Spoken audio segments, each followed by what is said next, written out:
I want to stat this video by saying I appreciate you and I love you, and you're gonna want to sit down for this video.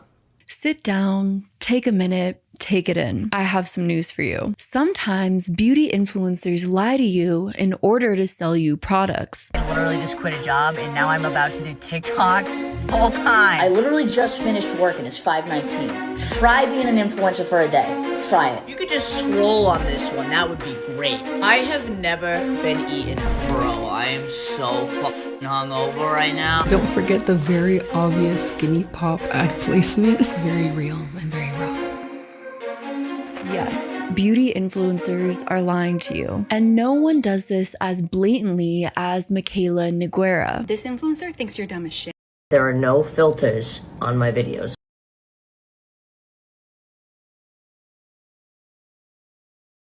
But how did we get here? The world of influencing, where influencers will do anything to push a product, even admit that their partner has never gone down on them before. I have an embarrassing confession. I have never been eaten out. So for the last month, I have been taking these in preparation. Once loved as an eccentric but everyday person, Mikayla became a beauty influencer sellout, known for her constant advertisements and the deceptive ways that she showcases products, coming across as inauthentic in her content. Once she became rich and famous, she tried to relate to her followers, but it would often appear hilariously tone deaf, like when she said being an influencer is hard work. I literally just finished work and it's 5:19. Try being an influencer for a day. Or when she recently told her audience to sit down and take a minute to hear about her divorce. You're gonna want to sit down for this video. I am getting a divorce. Yeah, I'm sure some of her audience was saddened to hear the news, but did Mikayla think her audience was so emotionally connected to her life that her getting a divorce was the same as them experiencing a divorce? Is it so hard to resist becoming a controversial beauty influencer, consumed by greed? Mikayla represents almost every problem in the influencing industry, and why now no one trusts influencers. What was once relatable people making relatable content has spiraled into constant advertisements and inauthenticity.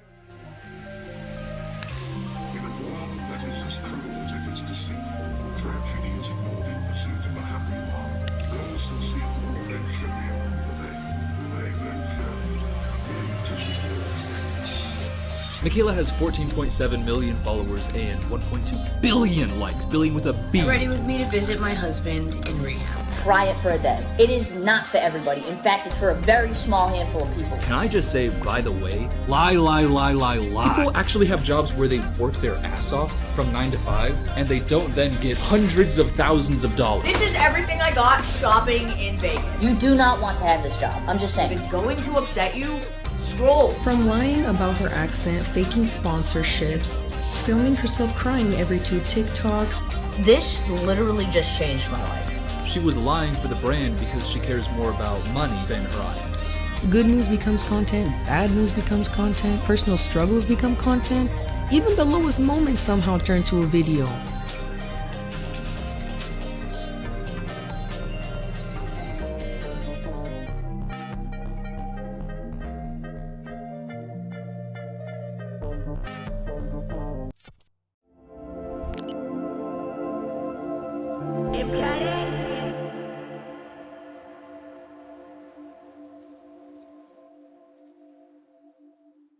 It seemed like all of Mikayla's education and life experience really helped her become the ultimate beauty social media influencer, which was her dream career. In March of 2020, soon after Mikayla graduated from Bryant University with a Bachelor of Arts in Communications, she created a TikTok account. Mikayla has said that while studying communications, she would practice different radio voices. Mikayla also worked as a beauty advisor at Ulta Beauty, so she was able to draw on her experience experience as a beauty advisor to create TikTok beauty transformation videos during the pandemic. What I think is important when it comes to the experience Mikayla had when working at Ulta is a lot of people think when it comes to being an influencer that the most important aspect is being very skilled at makeup. But what might be an even more important skill is the ability to sell makeup products and know what makeup products are trending, what styles people are interested in, etc. Mikayla working at Ulta probably helped her gain knowledge not only in her own makeup practices, but what products and makeup styles are trending at any given time and how to sell makeup really well, which ultimately, pun intended I guess, became an essential aspect of her influencing career, as nowadays a beauty influencer's main job is selling makeup products and making them look desirable. Mikayla's first few videos were just beauty transformations, before and afters that showcased her makeup skills, often using TikTok audios without her speaking.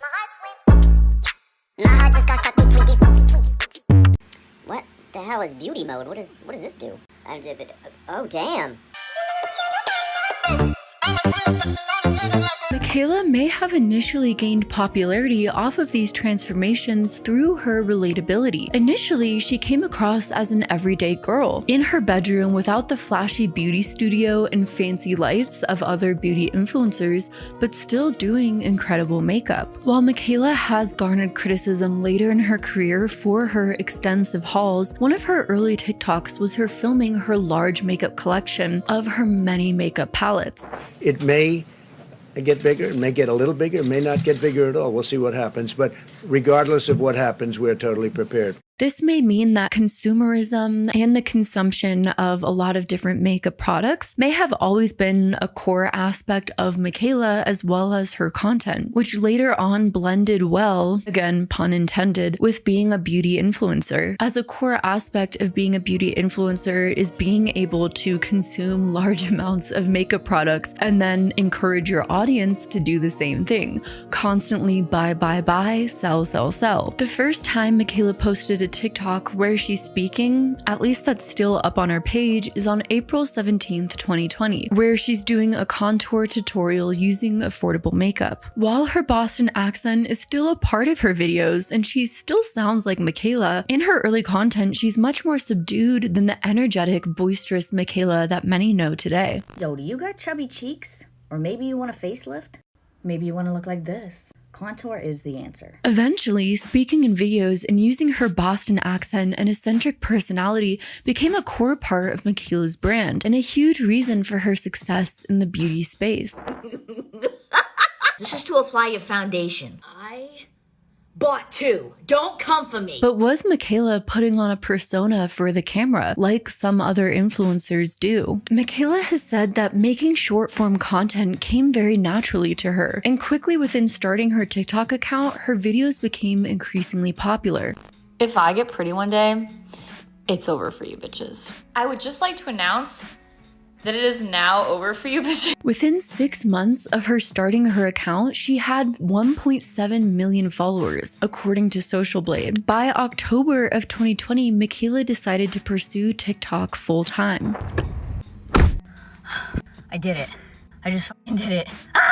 I quit my job. I just fucking quit my job at Ulta Beauty. I've been with Ulta Beauty for almost 2 years. One of the best job experiences I've ever had. But it's time for me to move on. I literally just quit a job and now I'm about to do TikTok full time. I've never been more afraid in my life, but I'm excited. I'm ready. I know I can do this. I want to thank you for your support through all this time. I cannot believe I just quit my job, but wow. Thank you. I'm so excited. Keep rooting for me. Soon, Nogueira's reputation on TikTok was for testing and reviewing makeup products. She would often rave about certain makeup products, how much better they made her makeup, how flawlessly they were applied, and that, along with her skills in makeup, would send them soaring in popularity. e.l.f. has broke the internet once again. This is the Halo Glow Liquid Filter. Is this actually a dupe for the Charlotte Tilbury Flawless Filter? I'm gonna give you the truth. People trusted Mikayla's reviews. Mikayla's content also has beauty tutorials and makeup tips. In August of 2022, Mikayla coined the sticky method, a technique designed to cover acne, where you take very sticky primers and a matte concealer to cover acne spots. It's called the sticky method because that face is about to get really sticky. Any serum that leaves the face feeling a little bit tacky after it's applied is gonna work out. This is a very sticky, gripping primer that grips makeup to the skin. Take a decent amount of concealer on your brush and you're gonna put it right on top of the blemish. You need to let this concealer dry. The comments on the TikTok video are very complimentary of the method, saying that it's worked wonders for them. And this is what initially drew people to Mikayla's content. She was a normal person struggling with everyday things like acne and giving tips and advice that really helped people. The technique went viral with tons of people posting their own attempts on TikTok. By January of 2023, Mikayla surpassed 14 million TikTok followers, becoming one of the first beauty creators to build such a massive audience solely on the TikTok app. This would be in comparison to influencers like Jaclyn Hill and James Charles,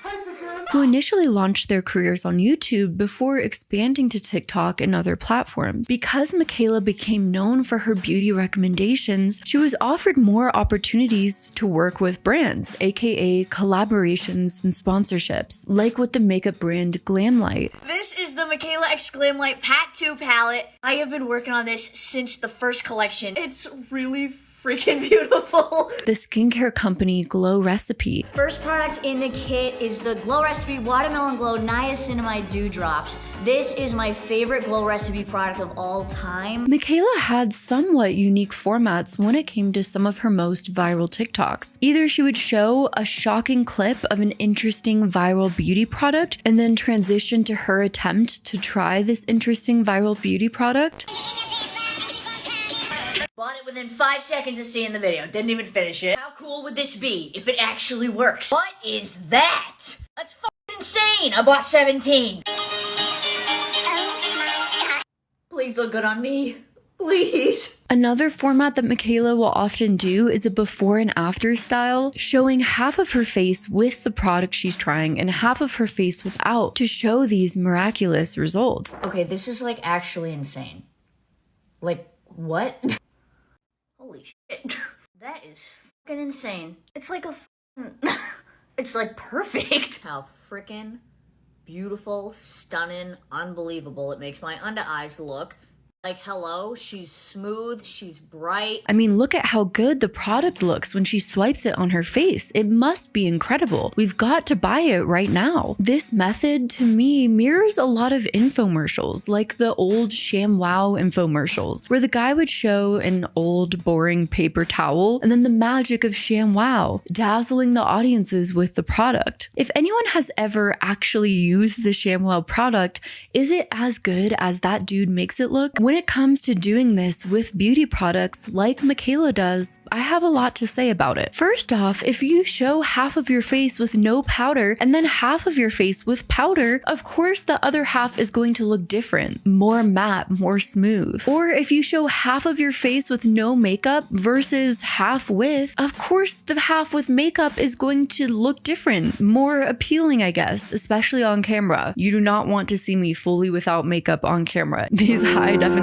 cameras show every flaw, even ones I did not know existed. But that before and after type style is entertaining ultimately. It's fun for the viewers to see the results, and it works well with short form content. Also, most of all, it's a great way to sell beauty products, make them look dazzling and appealing, which has made many brands want to work with Mikayla, which would be fine if it was all authentic. If Mikayla's reviews were true and genuinely how she felt, and not just for her to make money off of tricking her audience, like a magic trick, where you're able to use these sort of before and after formats, styles, and other editing tricks to make something look better than it actually is. But Mikayla's magical content continued to work well for her, with even celebrity brands reaching out to her, or the celebrities themselves, hoping to get a boost from her influence. In January of 2021, then Mikayla shared a video that Selena Gomez had sent her. Mikayla seemed shocked and excited that Selena knew who she was. Selena even wished Mikayla happy birthday during her birthday in June. In September, Mikayla met Selena, but not just on a friendship basis. She met her so that she could promote Selena's brand, Rare Beauty, in a TikTok video that they filmed together. This seemed like a somewhat mutual exchange. Selena Gomez would get the reach of an influencer with tens of millions of followers promoting her brand virtually for free, at least it seems, and Mikayla would become more legitimized within the beauty industry, receiving a cosign from an A-list celebrity and beauty brand founder. At the same time, some critics noted that this was a noticeable shift from Mikayla's image as a relatable creator to a more brand-aligned, public-facing influencer. Was the fame starting to get to Mikayla? Was she enamored with the celebrity world? By April of 2022, Insider reported that Mikayla was invited to meet and film with Rihanna for Fenty Beauty. Mikayla flew from Boston to LA to attend a Fenty Beauty event and interview Rihanna. The videos of them together received a combined total of 110 million views, and Mikayla gained 100,000 followers soon after. What song are you most proud of that you've come out with?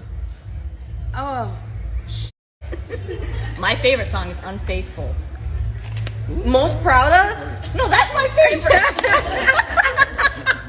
I love Needed Me. I also love a good diamond. You know, who doesn't love diamonds? The journey I've been on has been really mind-blowing, but I never thought I'd have the opportunity to meet Rihanna, Mikayla told Insider. However, the new lifestyle quickly took a toll. In August of 2022, Mikayla shared that her self-hatred had truly exploded over the past couple of months, linking her growing lack of confidence to her influencer career. When you have a job that requires you to stare at yourself all day long, you begin to hate everything about your face and your body or whatever, Mikayla said. I have to talk to you guys about something that I have really been struggling with for quite a while now. Over the last couple months, my self-hatred has truly exploded.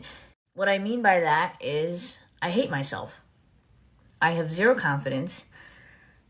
I hate how I look. And the worst part of it is I have completely forgotten who I am. Not only because you're picking yourself apart, but because your audience viewing the video is also doing the same thing. Especially in the beauty world, I can imagine the constant strain of trying to keep up with the latest beauty trends might eventually feel like you're putting on a mask, never feeling comfortable in yourself and your own sense of beauty and even style of makeup and whatever it is you like about yourself, feeling a sense of comfortability without having to conform to the latest trends. I want to make clear I don't doubt that Mikayla was being very honest and vulnerable in that moment, opening up to her audience. But at the same time, I want to say something that I think is often overlooked when it comes to influencers in the way they use opening up and vulnerability as a sort of manipulation tactic, especially in regards to their very parasocial audience, in order to reel their audience in and further sell them things. People often use emotion as a persuasion technique, and it's important to understand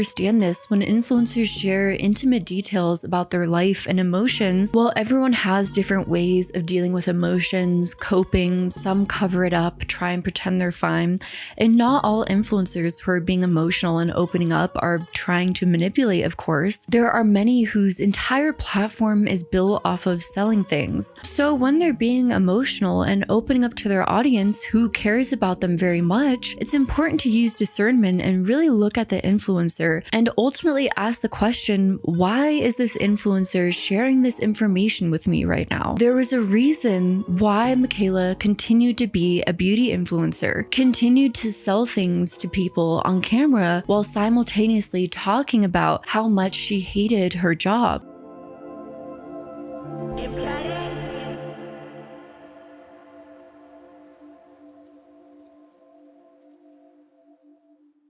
A clip resurfaced where Mikayla was complaining about her influencer lifestyle. In a viral TikTok, she said, "I literally just finished working. It's 5:19. Try being an influencer for a day. Try it." Every single day, I get up at 6 a.m. I spend about 5 to 6 hours filming video content that ranges from 3 to 4 videos, and I spend a few hours editing that video content. Then I have to work on my other social media profiles, whatever it may be, Instagram, whatever. It's fucking marketing. Then I'm in meetings from 12 to 5. I literally just finished work and it's 5:19. Try being an influencer for a day. Try it. When I made my Jaclyn Hill video, someone commented this and I did not get the reference at first and I still cringe at that. Also, finishing work at 5:19 sounds normal? Is that just me? Like that's around the time most people finish work. The video cuts to a slideshow of Mikayla showing viewers designer bags, shoes, sunglasses. Like all I can think of is the meme from the Kardashian show where Kourtney Kardashian says, Kim, there's people that are dying. It wouldn't take long for users, including other influencers, to criticize her for being out of touch with reality. From usually 7 to noon, I'm filming. From noon to 1, I'm trying to figure out Instagram content. From 1 to essentially 5, I am posting the TikToks, interacting with followers, answering all my emails. So I try to make it like a 7 to 5, but sometimes I struggle with that and I'll go past the 5. But it's a full-time job. Like, in my opinion, yeah, influencing is work, and most people are aware of that. Like, you have to sign contracts, attend meetings occasionally, travel for a brand, fulfill obligations, hit deadlines and expectations, and film constantly to make your audience happy, all while keeping your mental health steady so that you can make content people like. But the privilege you receive, the fact that you have flexible work hours, and influencers like Mikayla with millions of followers make millions and work with celebrities and big name brands, buy designer items, live in a mansion, makes them extremely privileged. So to be complaining about how hard you have it as an influencer, okay,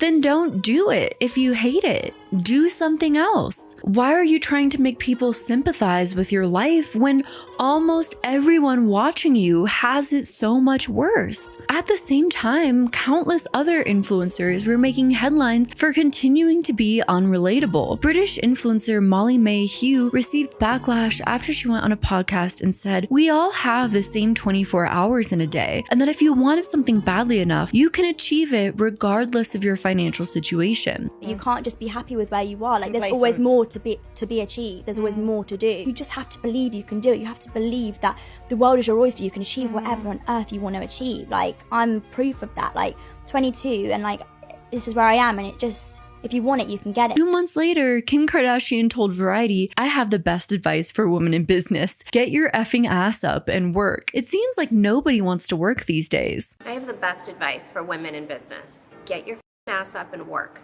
It seems like nobody wants to work these days. You have to surround yourself with people that want to work. Have a good work environment where everyone loves what they do, because you have one life. No toxic work environments, and show up and do the work. It seems like everyone was saying the same thing. Influencing is hard work, and it takes work to be rich and privileged, I guess. What none of these people are acknowledging, obviously, is the luck. Mikayla could have just as easily been someone who posted a few TikToks, they never took off, and she continued working at Ulta. While a lot of people who reach success start to believe that it was themselves and their work that got them there, what they don't acknowledge is all these outside factors that helped them get to where they are. There's a lot of people who work very hard who are not as privileged as Kim Kardashian. And there's a lot of people who don't work hard at all, who are still very rich and privileged. Even if doing this was as hard as being a doctor or a nurse, or there was as many hours involved as being a doctor or a nurse, this is still definitely one of the most freeing and fulfilling jobs that anyone could envision for themselves.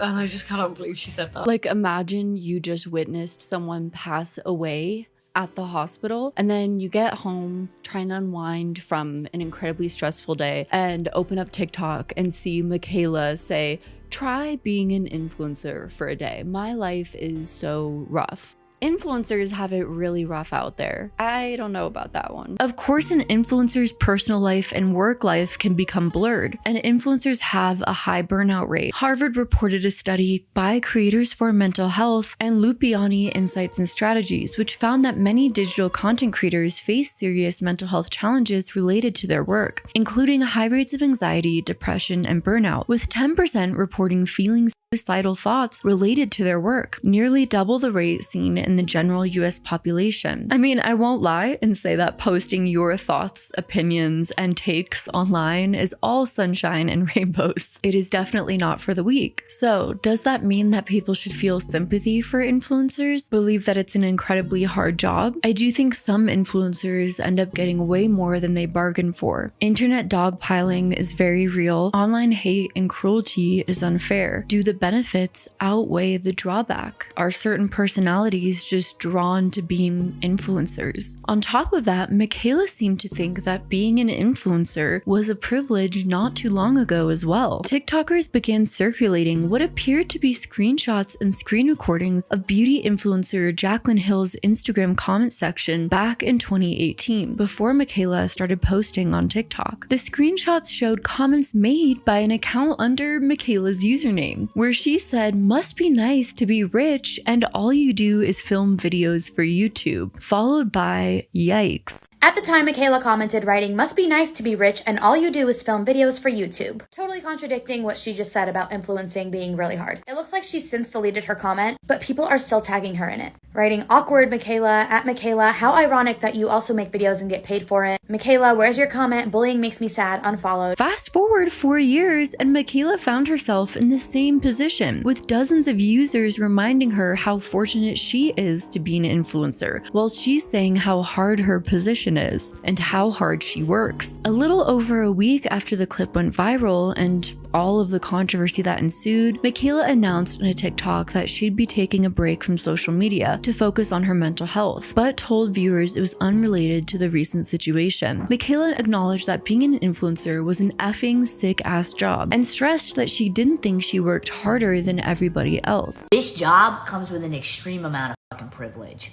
and blessings and gratitude and just, it's a fucking sick-ass job, I'm not gonna lie. I fucking love my job. Mikayla also addressed the comments under Jaclyn Hill's Instagram post and acknowledged that she was extremally effing jealous, but added she apologized to Jaclyn months ago. I made those comments on her post when I was about 19. I believe in karma so hard, bro. This is a fantastic example of karma, I have to tell you. It's like unreal. I grew up a very jealous person. Very jealous. I would say up until I was in my 20s. And I would leave fucking comments like that on Jaclyn or whoever I idolized because I was extremely fucking jealous. Fucking apologized straight up to Jaclyn a long time ago because those comments were fucking wrong, bro. 2 months into her hiatus, a TikToker said she was working as a waitress in a restaurant when she served Mikayla, and not only accused Mikayla of being rude, but also faking her Boston accent that she was known for. I'm literally a waitress. And one time when I was serving back in Boston, I noticed someone come in, and that person was like Mikayla, like the beauty girl, you know. Her Boston accent is 1,000% fake. Nobody talks like that, like at all. She accused the server of effing lying, saying she had twisted and dramatized everything. By the way, if you saw that waitress story, yeah, she's full of shit. Fuck you, dude. I don't really want to give her free clout because she's lying, but I did personally apologize to her and she left me on red. Very mature. The way she twisted and dramatized everything just was very unusual. After achieving so much success so quickly, people very soon after began questioning Mikayla and her authenticity, and it only got worse from there.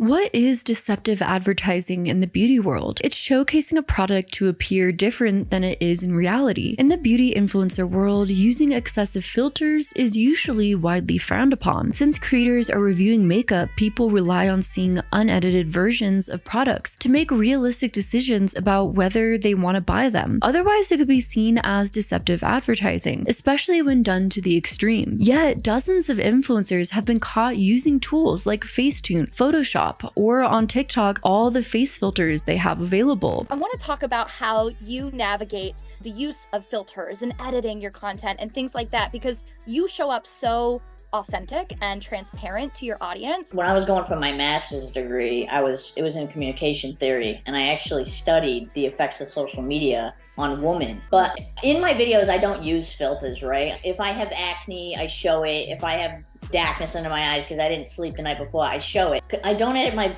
videos, but I do edit my pitches because I've always just felt like I have to. Because it's so strange. I've worked so hard on my self-esteem and my confidence and everything. But when I take a photo, I look at it and I'm like, oh, I gotta edit this, I gotta edit this, I gotta edit this. And it's such a goal for me in the future, 100%, to just not edit at all. And I'd love to get there, and I really am working on that. Has Photoshop in the beauty world gone too far? Or is it just the modern way of posting beauty? Are people being too critical? If people didn't use Photoshop, would those influencers receive even more harsh criticism? Influencers like Mikayla already talk about harsh criticism they receive over their appearance, and the insecurities they have over beauty influencing. So is Photoshop a way to help with this, or deceptive advertising, since their entire job is usually to advertise beauty products or to showcase their makeup skills? Some in the beauty world have admitted to using filters, while others continue to deny it, even though the proof is kinda clear. This influencer thinks you're dumb as shit. I'm freaking out. If Na's complexion has no fans, then I'm dead. See how perfect her skin is? Oh, and by the way, in case you don't know and you live under a rock, she wants you to know that she doesn't use filters. I've said this a million times and I will defend it until I'm in the grave, that there are no filters on my videos. Like, she really doesn't use filters. Do not hit me with the yeah because you're deceiving your eye. No, I'm not. There's no filter on the video. You're just making that up.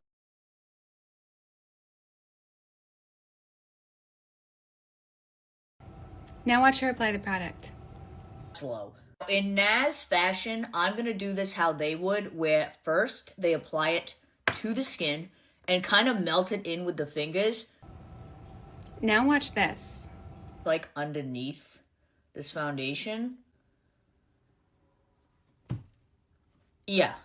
Like, that is a good foundation. So weird. It's almost like it wasn't there before.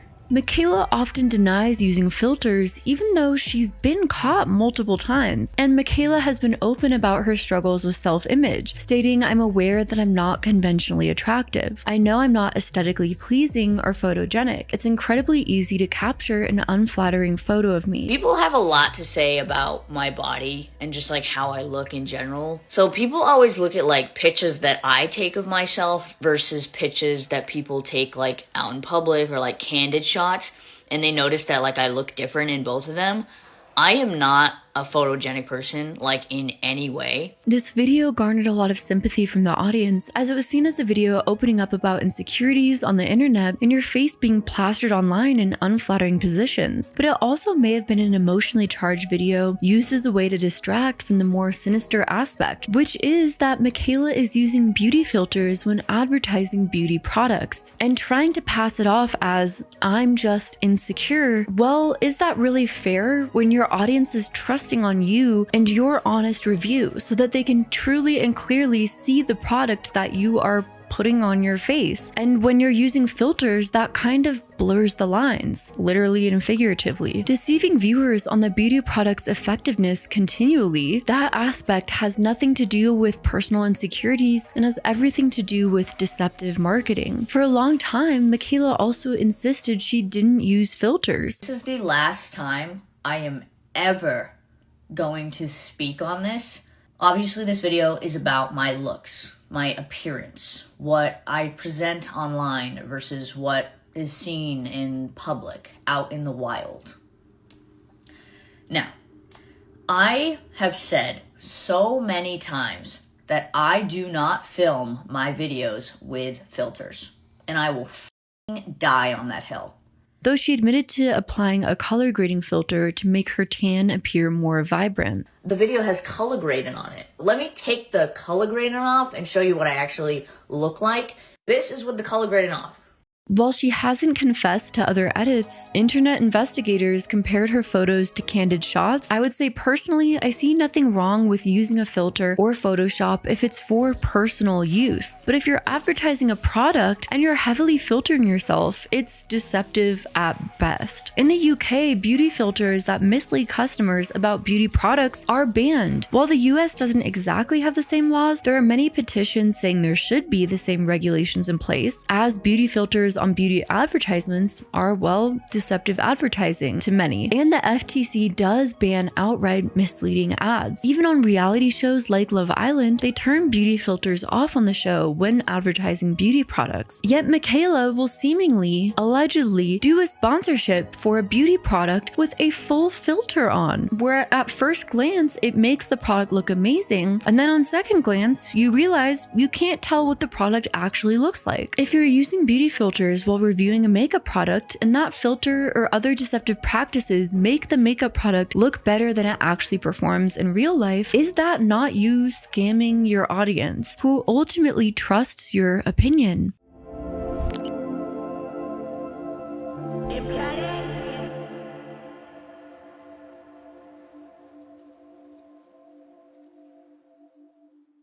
Mikayla returned to social media after her hiatus on December 28, 2022, highlighting a positive comment she received before revealing she'd begun psychiatric treatment therapy, eating disorder recovery, and medication, having just taken a break from posting on social media for 2 months. "My life changed in those 2 months," she wrote. "The happiness I feel today is new and something I'm still getting used to." In a later interview with E! News, Mikayla Nogueira said she stepped back after feeling consumed by social media and online comments. She said that negative comments had a strong impact on her, even though most feedback on her videos was positive. "You could see 999 really sweet, nice comments," she said, "and then that one comment, it can just throw you off." Although her career brought unforgettable moments like meeting Rihanna, she said the pressure of influencing had taken a toll on her. "I feel like I have to be so careful of everything I do and say, so there is a lot of pressure." Just as Mikayla made this statement saying that she's working on her mental health and moving past the drama, a TikTok was posted from a woman who implied she dated Mikayla's then fiance, Cody Hawkins. Mikayla posted an Instagram story revealing that Cody underwent addiction therapy. She told viewers that he met the ex-girlfriend while they were both in treatment, shining a light on a potentially dark period of her fiance's past. Some viewers picked up on this and criticized Mikayla for seemingly outing her partner and his ex-girlfriend, disclosing their addiction and their path to sobriety without their permission. Either way, because of Mikayla and her statements, Cody's addiction was out to the public. Mikayla's millions of followers, whether he wanted that to be the case or not.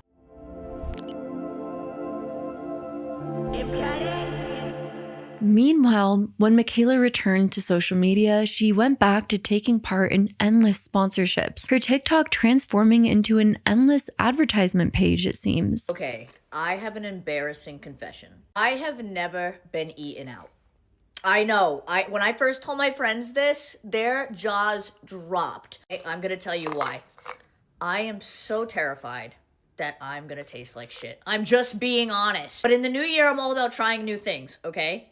And when I saw Let Me Purr was viral, this is a vaginal probiotic gummy, I was like, you know what? Let's try it. Wondering how many times Mikayla is going to humiliate her husband online for money. Not only has she made numerous videos on his addiction, now she decided to tell everybody that her husband has never gone down on her. And all for what, you ask?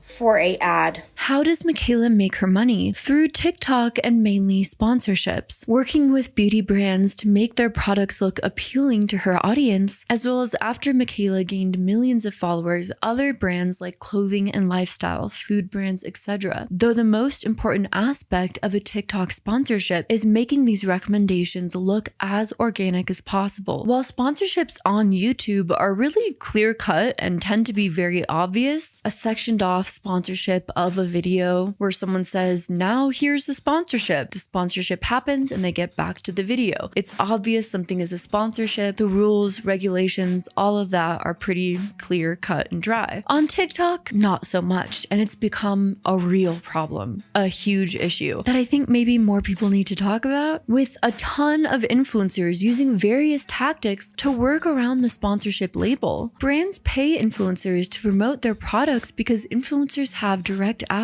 to highly engaged audiences who trust their opinion. Traditional ads can feel scripted or overly polished, so brands use influencers like Mikayla to make products feel more authentic. According to Statistica, 60% of marketers agree that influencer marketing has a higher ROI than traditional advertising. Mikayla can also create demonstration-based content like tutorials, reviews, and wear tests that show how a product performs in real time. That is, the audience believes that's what she's doing. Though through the magic of editing, Mikayla could really be doing a lot of tricks to make the product appear better than it actually is to please the brand. This can be more persuasive than a standard advertisement because viewers see the product applied and explained by someone they follow regularly and trust. Again, the ShamWow infomercial, before versus after. The global influencer marketing industry was valued at an estimated $22.1 billion in 2023, according to Collabster's influencer marketing report. Because of the earning potential, Mikayla went from sharing a handful of sponsored posts to regularly partnering with multiple brands, which some considered, well, effing excessive. Her content went from sharing makeup tips like the sticky tutorial that people were able to incorporate into their daily life to almost every single video being a sponsored post. Because Mikayla was taking part in so many sponsorships, overconsumption just inevitably became a part of her brand. And the products she began showcasing on her page were unrealistic for the everyday person, leading to allegations that she was just blatantly out of touch, especially when it came to Mikayla's designer hauls. Went luxury shopping and completely blacked out. Mikayla would call these her blackout hauls, which feels a little bit insensitive, especially considering her husband at the time was an addict. And also, like, okay, you blacked out and spent what some estimated as up to $200,000 on designer clothing items. That could save so many people's lives right now. But you were able to just completely check out, go on a shopping spree without being fully conscious, blacking out, and spending that amount. I can't even tell you how good this haul is about to be. I could not say no to this. I couldn't. Hello? This is the winter bag of my dreams. This is a pair of shoes. They have such good shoes. Oh my God. Look at the gold heel. I thought this bag was so good. So different for Louis Vuitton. How cool. This is a pair of sneakers. I told you guys, I like blacked out. This is the bum bag. The box that they gave me this next thing in is ridiculous. Like, why did they need a box that big? These might be my favorite shoe. Oh my God. How many black boots do you need? How many bags do you need? I understand building up a collection, having special items that you love and care for, that you're passionate about, but saying that you blacked out in a haul, didn't really pay attention to what you were spending, and then buying multiple of the same version of an item doesn't feel like you really care that much about what you're buying. Trying to figure out what this is.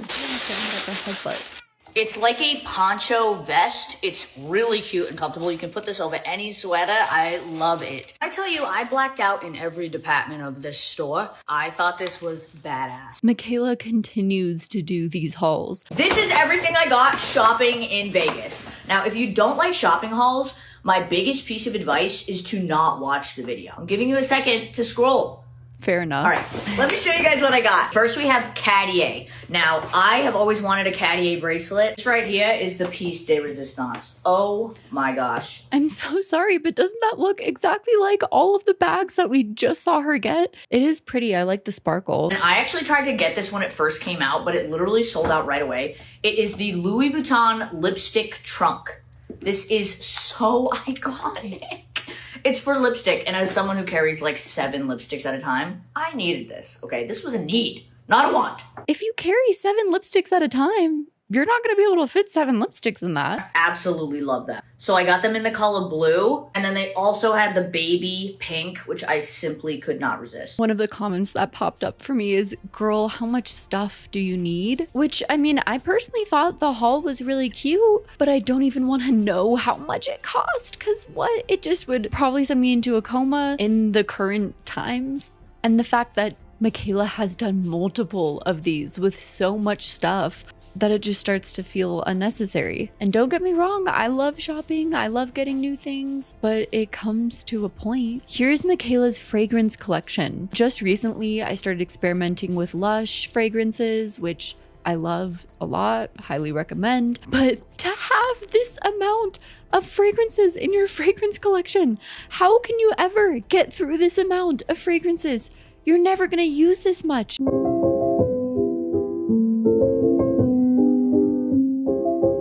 For me, it takes forever to get through a single perfume bottle, and that's if I like the fragrance. If I don't like the fragrance or it's a little bit too much, it takes very long, or I usually I struggle to get through that fragrance. How is she ever gonna get through this? She has her own perfume store in her house.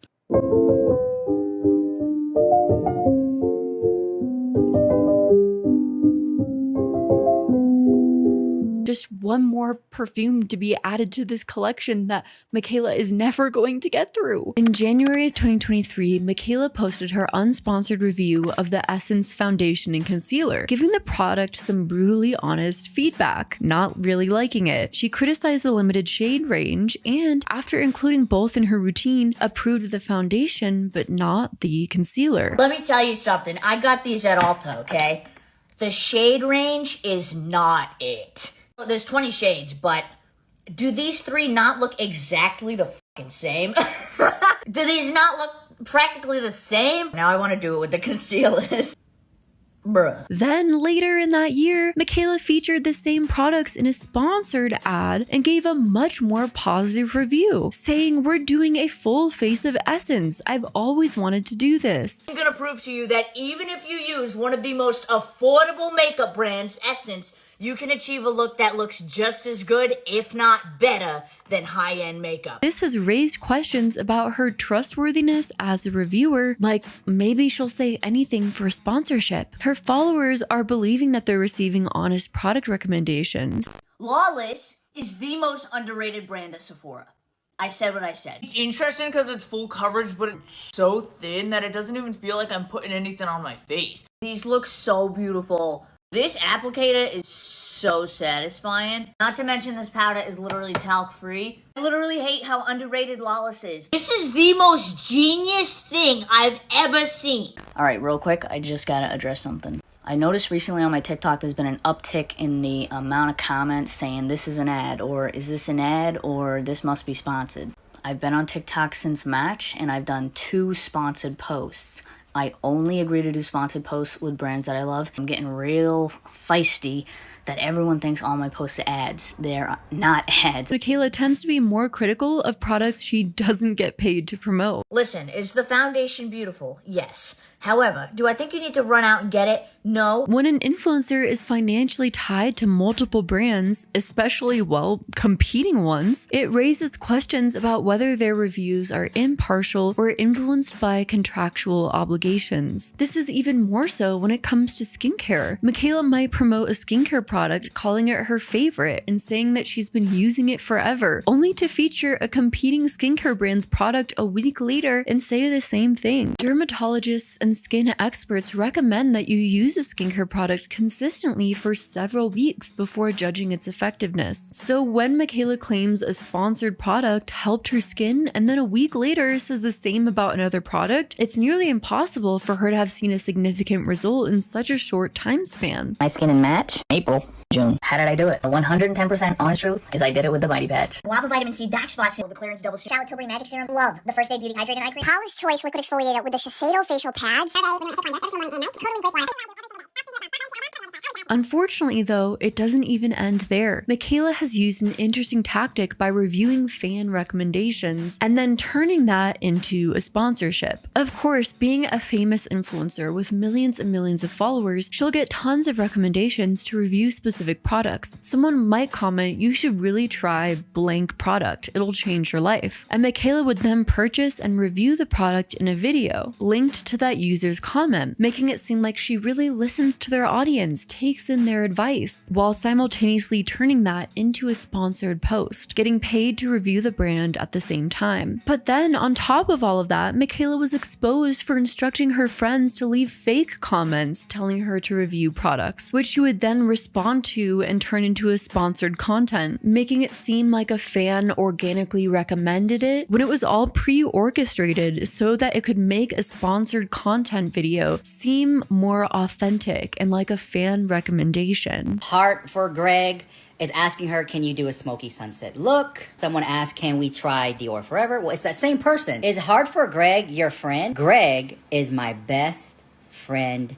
Yes. If someone's casually scrolling by and the sponsor's not clearly stated on top of all of that, it could be pretty deceptive advertising practices. By framing the post as responses to random user suggestions, viewers were led to believe the interaction was authentic and that Mikayla had purchased the product herself, where in reality this was a way to disguise sponsored content as organic reviews. Mikayla might have gotten away with it if fans hadn't noticed her replying to the same user. I would have gotten away with it if it weren't for you meddling kid. While some might argue that she isn't intentionally manipulating anyone, she has admitted to studying her audience and is fully aware of the influence she holds. When I was going for my master's degree, it was in communication theory, and I actually studied the effects of social media on women.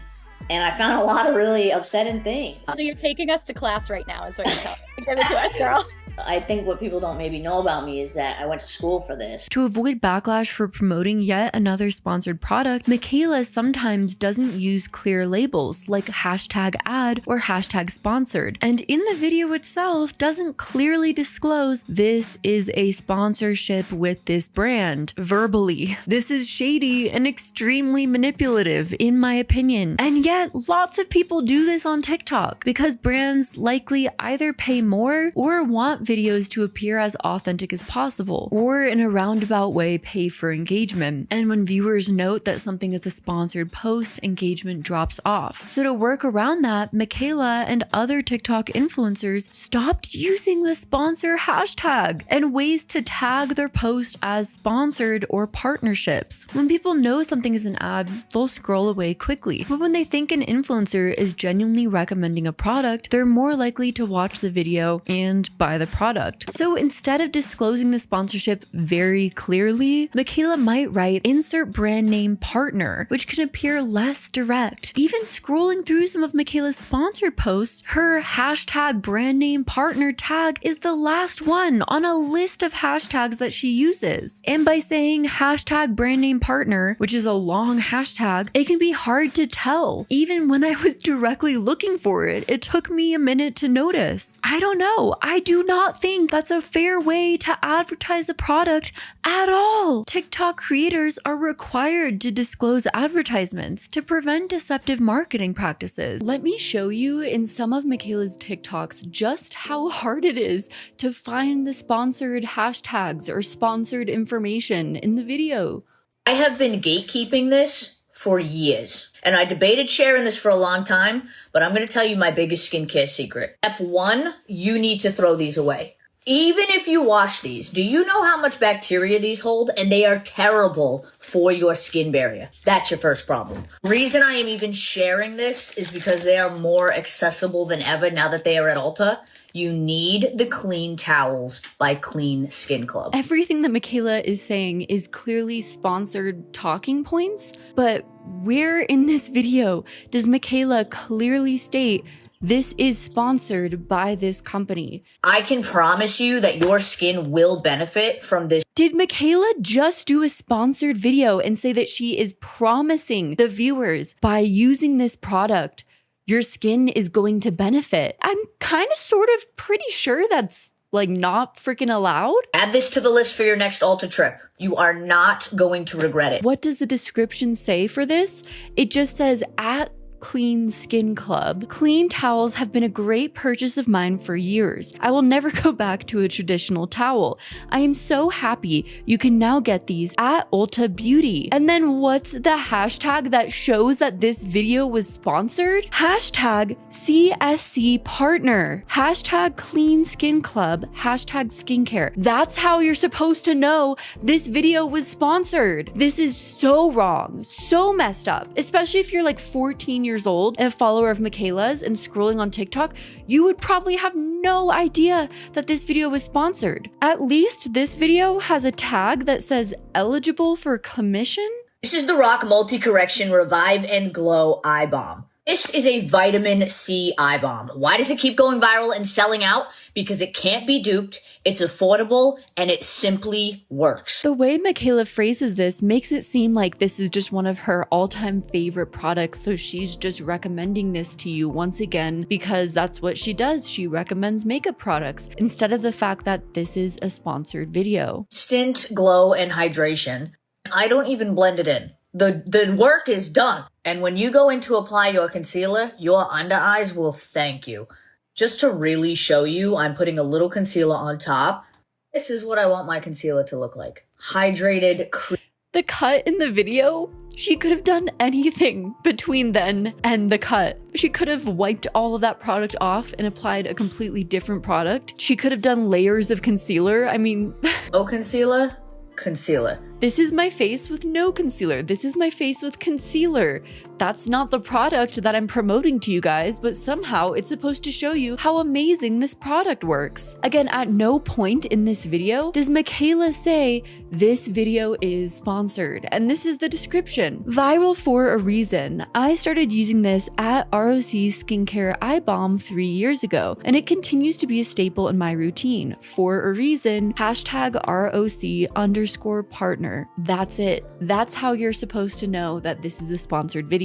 And at least I guess this one has an eligible for commission tag, but again, it's not super clear. I mean, TikTok literally has a required partnership tag that Mikayla often does not utilize, so people aren't aware they're being advertised to. How has Mikayla not gotten in serious trouble for this? Failing to disclose advertisements can carry serious consequences. Regulatory bodies like the US Federal Trade Commission can issue warnings, demand content removal, impose fines, or pursue legal action. This can be not just for the influencer, but brands can also be held liable, since they share responsibility for ensuring proper disclosure. But that's not the only way that Mikayla has tried to make her advertisements look more appealing to users.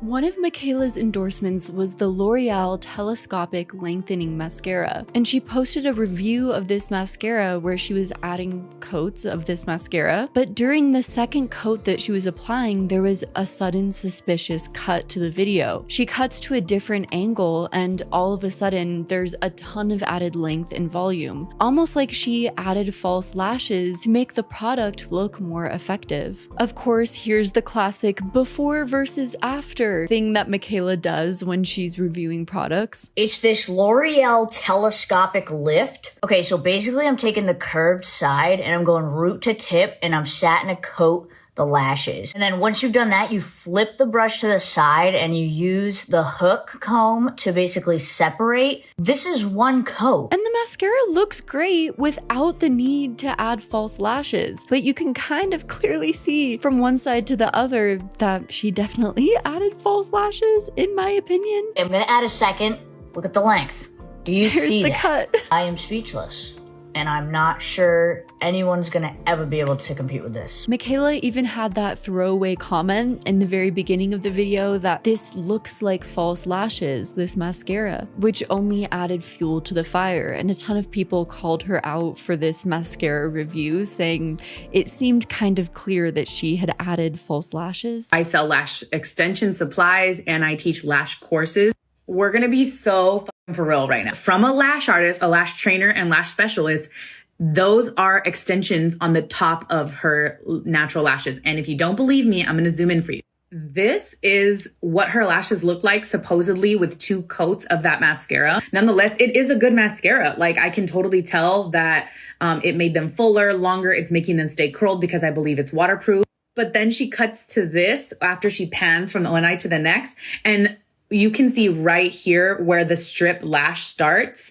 And you can see in this corner down here, there's a little bit of a gap, which is very common when you apply extension or strip lashes very quickly. This being exposed also just kind of makes you wonder how many different times Mikayla has done something like this. Tricks to show drastic transformations in the product, quick cuts, but wasn't caught before this moment. Viewers even ended up finding an old video where Mikayla admits that mascara brands will use false lashes in their ads. The most ironic thing about this whole situation is only last year, Mikayla posted a video making fun of people who do the exact same thing that she's doing now. The difference in my lashes with this mascara is absolutely incredible. It truly did a phenomenal job. I mean, literally, just look at the difference. So I just lied straight to your face, and you probably believed it. These lashes, totally fake. And that's what brands do. They lie to you about how things work. Would you have known these were false lashes? Maybe not. You're someone who doesn't have a lot of lashes, doesn't know how to apply lashes, or just wants a little lash lift, this video is for you. Off the gate, let's start by applying 2 coats of your favorite mascara. We want to achieve the fuller lash look. We're going to use the Kiss Lash Couture Faux Lash Extensions. They're super affordable, you get a ton of them. This is the current one I'm using. This is so easy to do. You need a strip lash glue. We're going to take one of these lash pieces and get some glue on it.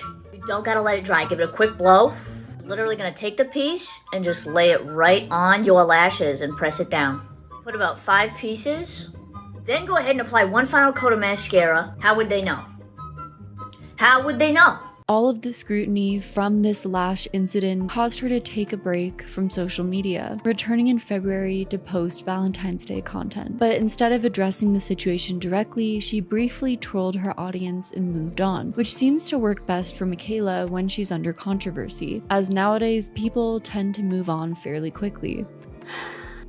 I'm sure we all know why we've all gathered here today. To a lot of viewers, it felt like Mikayla was kind of giving up completely on appearing authentic and had just kind of become a beauty guru sellout. On top of that, there was even another Lash Gate.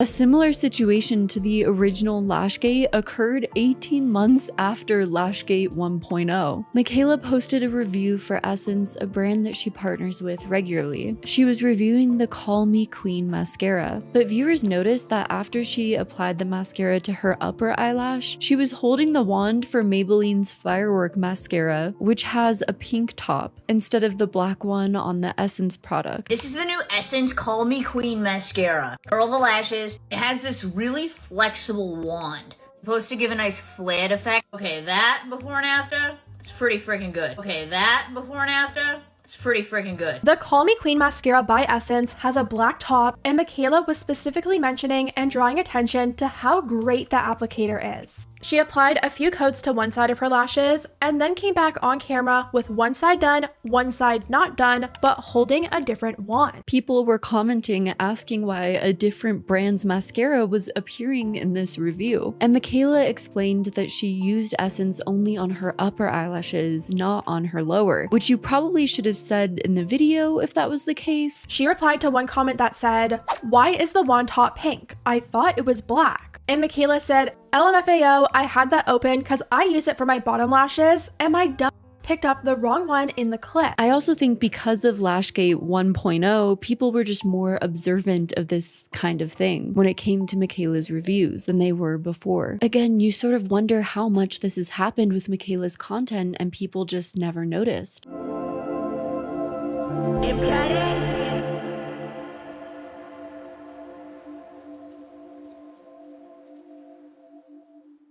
On November 20th, 2021, Mikayla's now ex, Cody, proposed to her. So yeah, Cody proposed to me on November 20th, and I hid it for a few days so I could tell my family and friends first. They recreated their first date, then Cody proposed to her, and then they took photos for social media. So then we sit down at the same bench that we sat at that first date. He gets on one knee, and then he, of course asks me to marry him. And I absolutely said yes. And then photographers literally pop out of the trees and they're capturing the moment. And then we did a 2-hour photo shoot. 2 years later, the couple got married. But the summer of 2023 brought more drama when Mikayla shared a series of TikToks responding to all the negativity surrounding her wedding. Before her wedding, Mikayla partnered with e.l.f. Cosmetics to release the e.l.f. Mikayla Marriage Material Lip Duo. When every girl gets married, they always dream of their marriage-themed brand collab drop. The e.l.f. collab was a limited edition lipstick kit that Mikayla claimed was her perfect wedding lipstick combination. I don't know about you, but I would feel kind of weird wearing someone else's dream wedding lipstick. Mikayla and e.l.f. Marriage Material Lip Duo is finally available now on elfcosmetics.com. The kit is limited edition, so once it's gone, it's gone. I literally got to create my perfect wedding combo, and I cannot wait to use this in 2 days at my wedding. So we have the Till Death Do Us Part lip liner.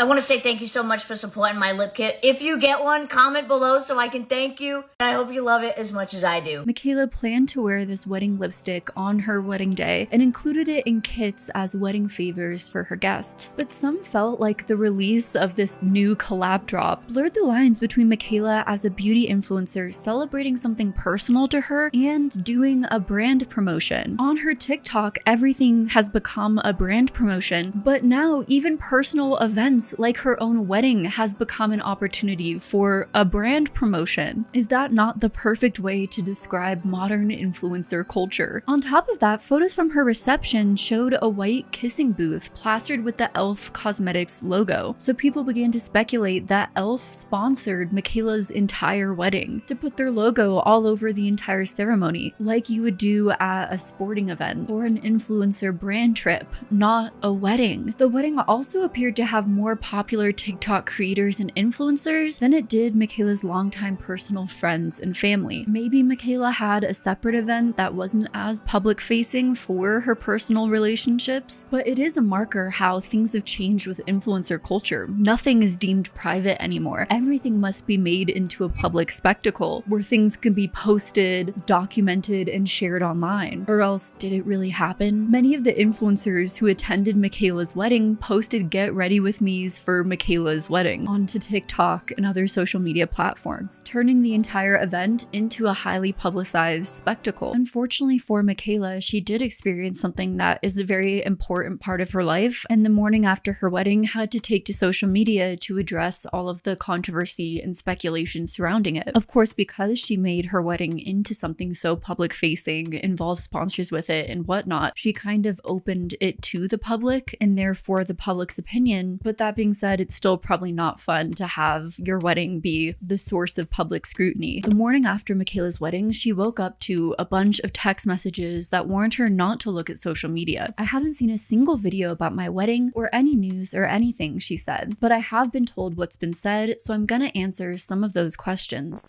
Cody and I are so happy we're officially husband and wife. And then the morning after my wedding, I wake up to a bunch of text messages. "Mikayla, don't go on TikTok. Don't Google anything." Mikayla denied that her wedding was sponsored by e.l.f. Cosmetics and instead said she got permission from e.l.f. to put their logo on the kissing booth. Why would you want a brand's logo on your wedding kissing booth to appear in all of your wedding photos? But okay. Was my wedding sponsored?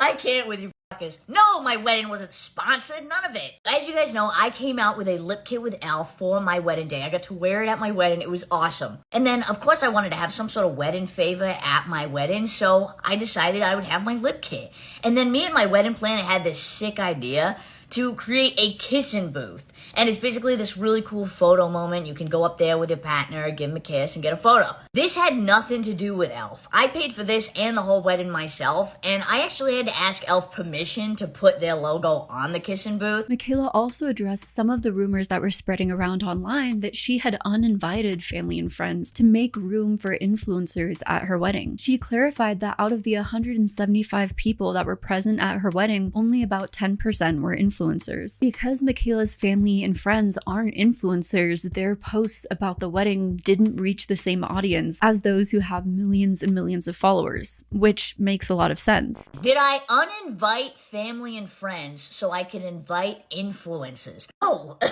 My wedding was 175 people, 10% of that was influencers. And the reason why it seemed like it was all influencers is because the only people posting on TikTok are influencers. So that's all you're gonna see. My grandma isn't making a TikTok about my wedding, okay? Also, a lot of family members likely have private profiles or have no social media. Or like me, when I'm at a private event or with family and friends, I forget to take photos at all. I'm really bad at that. Around the same time of Mikayla's wedding controversy, there were also once again rumors surfacing that Mikayla was either exaggerating or faking her Boston accent, which is something that's continued to crop up throughout Mikayla's social media career. Kim Kardashian had this absolutely stunning, sexy look at the Met Gala, and you can recreate it at home. In her older videos, her accent and volume in general were noticeably fainter, but has gotten more and more intense over time. People had also found some pre-TikTok videos of Mikayla where she just sounded more like the average East Coaster. I'm from the West Coast and sound like an average West Coaster probably, and I always thought East Coasters sounded way cooler. Hi, it's OL Mikayla here, and I am standing in the Fisher Student Center, one of the best buildings on campus. I actually work here at the Information Center, so I'm sure you'll be seeing me around. But since Mikayla has grown her following, her accent appears to sort of shift depending on the situation. I would understand your tone sort of shifting depending on the situation. If I'm covering something serious, my tone is going to be more serious, and there's times that I get excited or carried away and my tone is a lot more intense and loud. But Mikayla has a sort of accent shift, and I'm not sure if that is normal when it comes to this sort of Massachusetts, Boston accent, so let me know if you're from that area. In more serious videos, Mikayla's accent is sort of more toned down. So today I went to the Pomegranate Lab. AI, is it good or bad for the world? AI, I'm not sure about. What do you have for dinner tonight? My favorite thing, honestly, the pizza. And when she's excited or really selling something, she kind of lays on her accent really thick. Kim Kardashian. On Brittany Broski's For You podcast, Mikayla explained how she earned a Bachelor of Arts in Communication from Bryant University, and her degree mainly focused on radio, which kind of allowed Mikayla to develop a radio voice. When Mikayla started to make TikToks, she used her radio voice because it sounded more professional and probably more entertaining as well. Yeah, so like my voice has always been a thing, which is fine. So like I went to school for communication with a primary focus on radio. Over the years, I like created this voice that I like would use on radio when I was at my internship, or everybody has like a customer service voice, right? Well, my viral TikTok that had like 15 million views, I was like, do you have a face full of acne and you just can't seem to cover it up? Like I was talking so fake. Midwest. Talking so fake. I love it. So when I actually, the first video I made, I believe, like just not caring about my voice, was had a contour video. And the comments were like, what is this? You're joking. They were like, what is this, like, this accent? Where are you from? Like, because I hadn't said where I was from, so people were so confused. Ultimately, it is clear that Mikayla has a sort of on-camera voice that is a performance of sorts, which a lot of influencers do at times. Whether you're Jake Paul or Mr. Beast or a beauty influencer, you have an on-camera persona. I don't think personally that means that every influencer is being inauthentic when they do this. They might just be playing up a certain side of themselves for the camera, but it certainly doesn't help with a lot of the accusations that Mikayla is inauthentic, which has overall tainted her brand and her trustworthiness.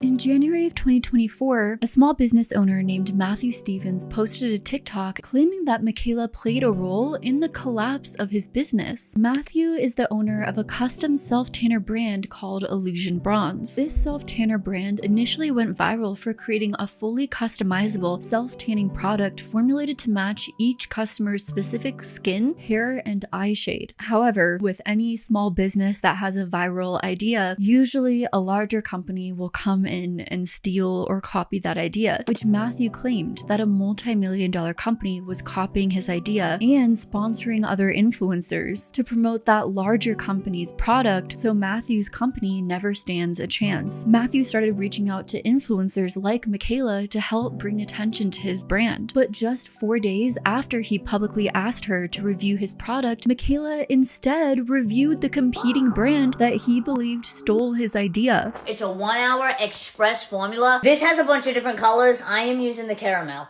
Viewers were not down with this though, and her comment section became flooded with people telling her to try Matthew's self-tanner. So quickly after, likely because Mikayla saw all the comments, she ended up reaching out to him. Mikayla said that her review of his competitor was just a coincidence and promised that she would review his product as soon as possible. Mikayla supposedly purchased Matthew's product and even messaged him saying that she preferred it to his competitors, but no review ended up ever getting posted. So it kind of seems like she was just messaging him to placate. Months went by and Matthew was still waiting for a promised review. Though also on the other side, it's not like Mikayla necessarily owed him anything. Matthew's followers continued to comment on Mikayla's page, so she reached out to him again, reassuring him that she'd post the review on December 8th. Apparently in the past, Mikayla has said that she doesn't like reviewing small businesses or indie brands because of potential stock shortages, so she gets her audience all excited about an indie brand product. They'll go and try and purchase the product and then find out it's out of stock and get frustrated, which I could see being a possibility. But Matthew didn't want to be another small business that Mikayla had a negative experience with, so he prepared for a possible surge in orders and invested $10,000 into inventory ahead of her anticipated review. Mikayla texted me almost immediately. I don't know if you mentioned me or something somewhere, but I'm getting so many comments about trying the tanner and I'm actually using it this weekend. She says, I'll be posting a video about it tomorrow, December 7th.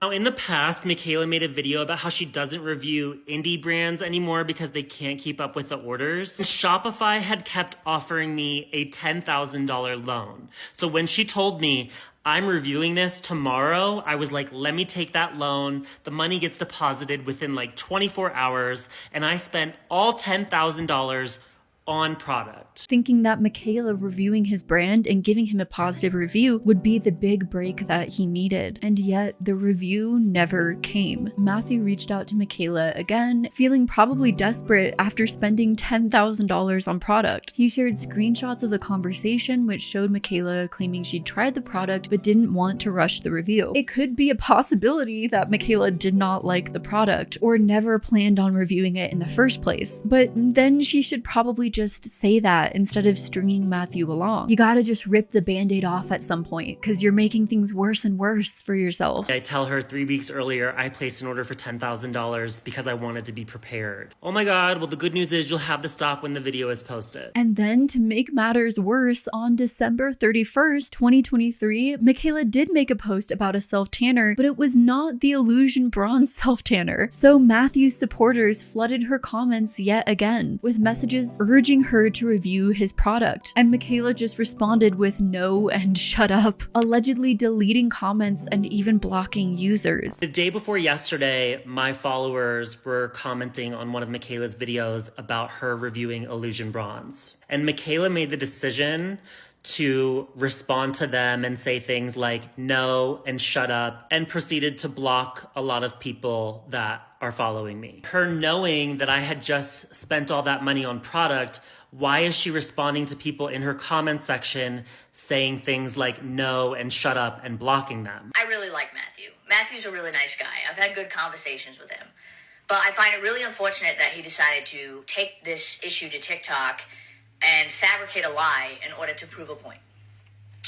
Am I entirely wrong that I didn't review the Tana when I said I would? Yes. Did I mention to him that I didn't get to it? Yes. But still, nonetheless, I should have reviewed the Tana sooner. I am completely in the wrong because I should not have told Matthew, oh, I'll do it tomorrow, when tomorrow came and I couldn't do it. But I was going to get to it. I always get to it. It just sometimes takes a bit. He cannot rely on me for the success of his brand, she added. He messages me again around, New Year's and lets me know that he had purchased 10,000 units or $10,000 worth of Tana, which I did not advise him to do that. That is a business decision that he made. Fact of the matter is, I didn't get to it yet. He cannot rely on me for the success of his brand. He just can't. I don't know what to do in this situation, but I am sorry. And I mean, all of that is true. While Mikayla wasn't contractually obligated to promote his product, she did in writing state she would review Illusion Bronze on her page, which likely gave Matthew the impression that she would review his product on her page. Her reassurance gave Matthew false hope. He probably felt screwed either way.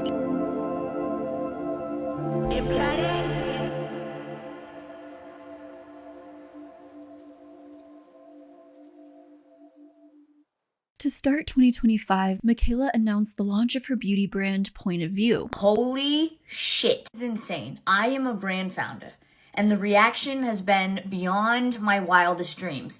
I am beyond excited to introduce to you Point of View. Do you know how hard it was to keep this a secret for 2 years? While some beauty influencers launch makeup or skincare lines using their built-in audience to promote products directly to their followers, Mikayla Nogueira tried to do something new and different by creating a skin prep line, releasing products intended to prep and prime the skin for perfect makeup application. This feels like a way to rebrand skincare as a way to sell a ton of different products to prep for makeup, so that Mikayla can keep on selling makeup and can sell multiple products as not just skincare, but helping with your makeup. You need a hydrator, a toner, a primer, yada yada. It's all marketing. It's fucking marketing. Not that skin prep isn't a common part of the makeup process that a lot of makeup artists heavily utilize. To be as fair as possible, Mikayla has always emphasized skin prep in her makeup routine. And one of Mikayla's first viral trends was her method to cover acne, which focused heavily on the skin prep aspect. I just want everyone to know that I am staring at the Patrick Taz makeup kit, and Point of View is inside. Do you know why? Because I know where these are made, and I can confirm that they are amazing. Remember, he does some of the biggest names in the industry. He knows how to do a beat. While promoting her skincare line, she said, "I had made an incredible impact on social media, but I had this lingering question in the back of my mind. Like, what's next? What is my legacy truly going to be? Do I want to be known for something deeper, something bigger, to have a richer impact?" She wrestled with the idea of starting a brand for some time and allegedly spent 2 years developing Point of View, worried that it might get lost in an oversaturated market, because as you likely know, there are so many skincare lines on the market started by celebrities and influencers right now. It was the most terrifying decision of my life. I don't want this to be seen as the next influencer brand. I want it to be seen as the next legacy brand. I want to build a brand that leaves a legacy and can thrive. I am not okay. I'm going to Korea. Like, what? I'm going to Korea. I am not okay. Ah, yes. A year ago, I was crying about going to Korea, but what you didn't know is that I secretly went to Korea to go to Korean labs and work directly with Korean chemists to formulate my products. So why are there so many influencers starting skincare brands right now? The global skincare market size was valued at $122.11 billion in 2025. The market is projected to grow from there to $129.11 billion in 2026. products, all the way to $227.13 billion by 2034. And skincare has a high profit margin of around 50 to 80%, because let's be real, most of skincare is just water and glycerin in a bottle. Sorry, not sorry. And I love skincare, but that's a lot of what it is. Mikayla claimed that when she worked in retail, customers would ask her why their makeup never looked as flawless as hers, and her answer was always the same: how are you prepping your skin for makeup? And more often than not, they didn't know what that meant. Point of View Skin Prep debuted on March 26, 2025 with 5 products: Drench It, a priming milk; Drip It, a glow serum; Whip It, a whipped moisturizer; Glaze It, a tacky primer; and Amp It, a lip treatment. Now, most of those things sound like skincare to me, alongside a tacky primer. Mikayla claims, though, that these products have efficacious formulas. These products all are supposed to specifically work together, which also means that you can't just get one product and use it with a different moisturizer or a different primer, because then it's not going to work as well together as if you buy all of the products together. The launch was commercially successful, with the skincare brand reportedly generating around $1 million in sales within the first 7 minutes, with over 100,000 people joining the waitlist for restocks of products. Yet soon after the launch, the brand, much like their creator, found itself at the center of controversy over deceptive marketing, flawed advertising, and questionable ingredients. Point of View is supposed to be very different from other influencer brands because it's not makeup or skincare, but skin prep, which Mikayla defines as the routine your skin goes through before applying makeup. Your makeup looks like shit. 9 times out of 10, it comes down to the way you prep your skin. Skin prep before you do your makeup does matter. Skin prep is the most important part of the routine. Skin prep is the most important step in any makeup routine. It's almost like I've been trying to tell you this whole time.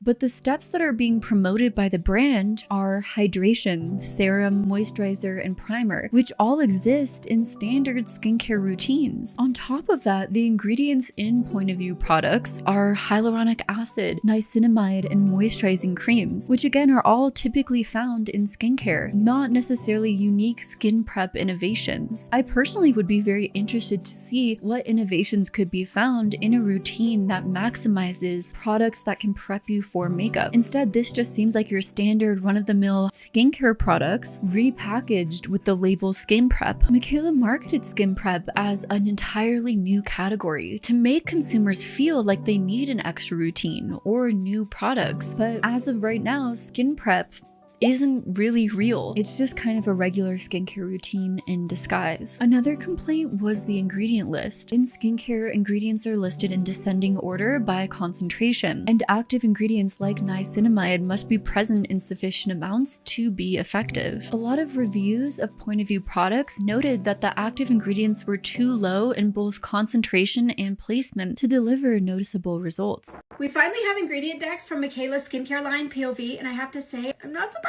There is fragrance in this. It also does have red number 6 in there, but if you're sensitive to dyes and fragrances, just keep that in mind. The first 2 ingredients are water and alcohol. Now, not all alcohols are bad, so don't get it confused, but this particular type of alcohol is most likely SD alcohol, which is very drying. Mine is very niacinamide heavy. I think that there's other products on the market, especially formulated in Korea, that would blow these out the door, absolutely, and probably even cost a little less. There was also a small indie brand in Quebec that was already using the name POV Beauty or Point of View before Mikayla's brand, but the indie brand hadn't seemed to trademark their name in the US, which of course allowed Mikayla's team to file the trademark. Mikayla just launched her new beauty brand, POV Beauty, and she's already being accused of stealing that name. POV Beauty, yesterday I'm pretty sure they only had like 170 followers, so mind you, while it is a brand in Quebec, I doubt Mikayla ever heard of them or knew of them because most of us probably never knew of them until this very moment. Apart from Mikayla's brand name, the minimal white packaging drew comparisons to other high-profile brands like Hailey Bieber's Rhode and Estee Lauder's The Ordinary. Again, it not seeming that revolutionary with what's already out there on the market. Mikayla also suggested that Point of View was responsible for clearing her skin, which is kind of irresponsible for a brand owner, as these statements can be misleading and legally problematic.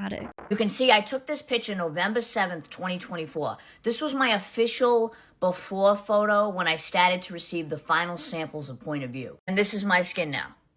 There is zero filter. You can see my pores, the acne, blemishes gone, and the hyperpigmentation faded, and it looks healthy. This is why I am so proud of my products. Last thing, this is a totally clean makeup wipe.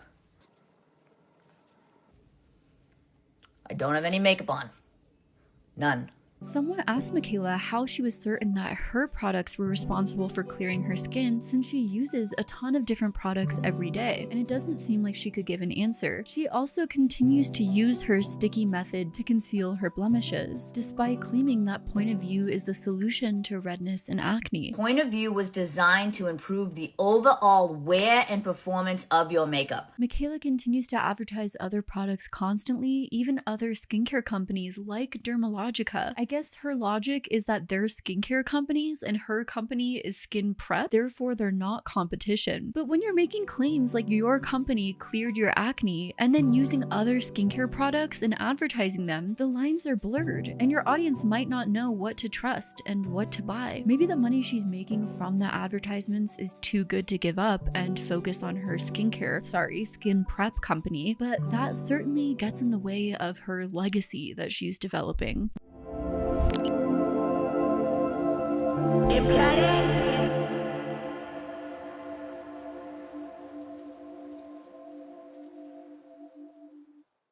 Take a minute, take it in. Can you chill? Please, please chill out. If any moment might prove how detached Mikayla is from reality, it would be her divorce announcement in February of 2026. In a dramatic video, she told viewers, "You're gonna want to sit down for this," before revealing, "I'm getting a divorce," followed by a long pause, saying, "Take a minute, take it in." I want to start this video by saying I appreciate you and I love you, and you're gonna want to sit down for this video. I am getting a divorce. Take a minute, take it in. I am getting a divorce. Cody and I love each other so much. We love each other so much. We would do literally anything for each other. I want you to know that. I'm not going to be sharing any details whatsoever as to why Cody and I have made this decision. Have you seen the video Mikayla Nogueira just posted announcing her divorce? Why did she wait for golden hour to post this? I'm just picturing her sat in the same spot for hours, full face of makeup, waiting for the sun. It just looks so performative. Who allowed this? Who allowed her to post this? While the moment might have surprised casual viewers, and you're gonna want to sit down for this video. I am getting a divorce. longtime Mikayla fans have speculated about a potential divorce all the way back in 2025, when Cody was noticeably absent from his wife's content. In April of 2025, Mikayla revealed that her husband had entered a rehab facility. My husband Cody is in rehab, and I am ready to talk about it. Cody's story is not mine to share, but he has given me his blessing to talk about it today. I want to start off by saying I am incredibly proud of Cody. It takes an immense amount of courage to give up your will and enter treatment, and I could not be more proud. As many of you have noticed, for the last several months, Cody really has not been around. He moved from Nevada to Massachusetts to go to treatment here, and the only reason he stayed is because he met me. January 2024, my husband relapsed on drugs. In April 2024, my husband relapsed on alcohol.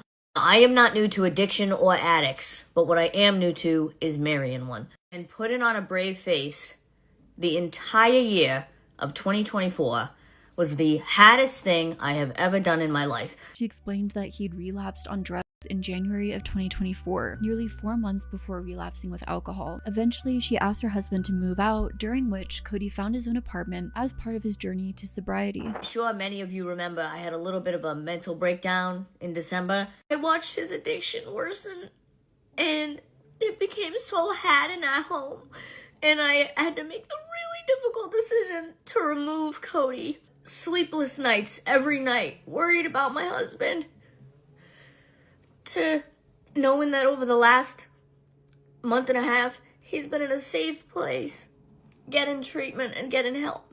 And finding his path to sobriety. In a June 2025 update, Mikayla told viewers that she and Cody were in marriage counseling, and she described her marriage to Cody as living on cloud 9, and that she was excited for everything to come. Mentally, I feel really good. You know, Cody and I are going to marriage counseling, which, no, not because we're getting a divorce. It's just nice to go to marriage counseling when you go through a very traumatic, stressful situation together. It helps, okay? It helps. Side note, nothing should ever have dips and valleys that are super extreme. If that's the case, your situation is toxic. That same month, Mikayla replied to a comment from a user who suggested she'd forgotten her husband in her travel content. She said her husband only received 2 weeks of vacation every year, and he can't just come with her to everything. Just woke up. She forgot about Cody again? I find this very odd. Do you bring your husband to work with you? You realize the man has a job. He gets 2 weeks vacation time every year. He can't just come with me to everything. Cody's a grown-ass man. I promise you he's fine without me. Towards the end of the year, Cody returned home and started appearing regularly in Mikayla's videos once again. By November of 2025, the couple presented a united front once again in a Thanksgiving update from St. George, Utah. We just wanted to take a moment to say happy Thanksgiving and let you know that this year and every year we are extremely, extremely grateful for you.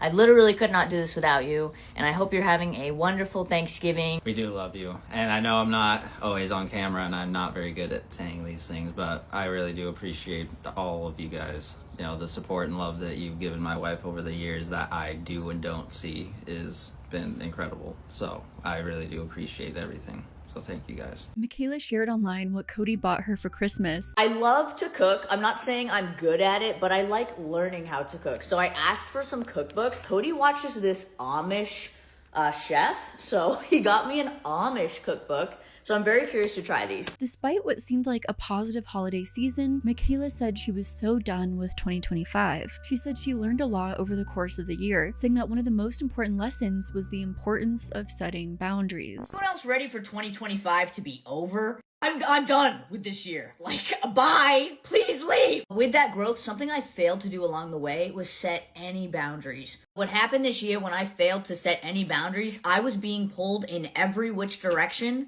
I became completely robotic, started to lose myself, and was very burnt out. Going into the new year, Mikayla took a 2-week break from posting content. She didn't address this break until the end of January. And I want to be with my family. I want to be present. I want to get off my fucking phone and live my life. She said that at the end of 2025, she experienced what she described as an extremely eye-opening epiphany, and that she felt completely lost and unsure of who she was. She opened up about how she jeopardized relationships by spending all of her time building her online career. Last 6 years, I have been completely immersed in influencer culture. And fuck, I told myself I was not going to cry, and I'm not going to. But in the last 6 years, I feel that I have completely lost myself. I fucking worked my ass off over the last 6 years. I put my fucking heart and soul into everything that I have done over the last 6 years, to the point where it consumed me. I jeopardized relationships because of how much of a workaholic I am. That is very profound. I also think maybe when some things are going wrong in our lives, it's natural to focus on other aspects that feel like they're going right. No, don't go over there, please. That's where I have my audio recording. While Mikayla Nogueira didn't share specific details about her personal life, it was clear that one of her relationships was suffering as she poured so much energy into her career. In February of 2026, Mikayla filmed her experience attending the Super Bowl. Come with me to the Super Bowl. It was an absolutely perfect day, sunny, 70 degrees. These were our seats, they were incredible. And in the comments, one person asked where Cody was, and Mikayla replied, "Up your ass." The response felt unusually hostile, especially since the question was about Cody's absence from one of the biggest sporting events of the year, and Mikayla's divorce announcement came days later. Apart from viewers calling the video staged because of its polished lighting and luxury backdrop, which sort of clashed with the raw emotion that Mikayla was trying to convey, Mikayla also revealed that her and Cody separated in 2025. I am getting a divorce. Take a minute. Take it in. I am getting a divorce. I'm not going to be sharing any details whatsoever as to why Cody and I have made this decision. The main reason I am doing that is because I want to protect Cody. Cody deserves to be happy. Cody deserves to be happy. So do I. But she also said that the breakup was very amicable and unrelated to Cody's addiction battle. That being said, the dramatics of the TikTok, her telling her audience to take a minute and sit down and take it all in, especially because a divorce is kind of predictable for a lot of Mikayla's longtime followers when you see everything kind of leading up to their divorce, had made Mikayla's divorce announcement almost comedic to many viewers who went on to make parodies of her divorce announcement video. This is really, really sad. This influencer, everybody's saying that she used her divorce to get likes and views and attention on TikTok. And that is gross, okay? That is gross for people to say that because she would not do that. Oh, the video's still going. Me every day when the camera's not rolling. Well, the camera is rolling. The camera's...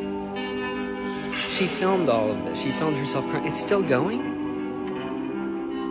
It kind of goes against what I was saying before defending her, saying she wasn't using her divorce for attention. I never thought I would ever have to make this video, but the day has come, and you're gonna want to sit down for this. Mikayla Nogueira got a divorce! No! Let it out. Let it out. Ah! Mikayla's divorce announcement came right before Valentine's Day, and Mikayla's audience was kind of given whiplash when 2 days later, after revealing her pending divorce, Mikayla then posted a now viral, sort of high-energy video prepping for her first single Valentine's Day in 5 years. Get ready with me for Valentine's Day! I need to look so fucking hot tonight. Like, I deserve that. I am so excited for tonight, and yes, I have plans. This is my first Valentine's Day alone in 5 years. Spend the night with some friends, we're gonna have a chill night, cook dinner, we're gonna watch a movie, play some games. Mikayla posted 2 more TikToks revealing her Valentine's Day makeup look and her outfit for the day. Despite viewers' surprise at Mikayla's abrupt shift in emotional tone, she had previously reassured her audience that her split from Cody would not change her content. I'm still gonna show up every day. And I'm still gonna do my cute little Valentine's Day videos I do every year, and nothing really changing on the work side. I'm still gonna be creating my beauty content and my makeup content. And boy did she stick to that, though this did cause some internet backlash. Again, people feeling like it added to this inauthenticity of Mikayla's content because it feels abnormal for someone who's going through a divorce to sort of act so ecstatic in this way. But on the other hand, there were a lot of people sort of celebrating Mikayla for being bold and embracing herself and being confident in this way, even in the face of adversity.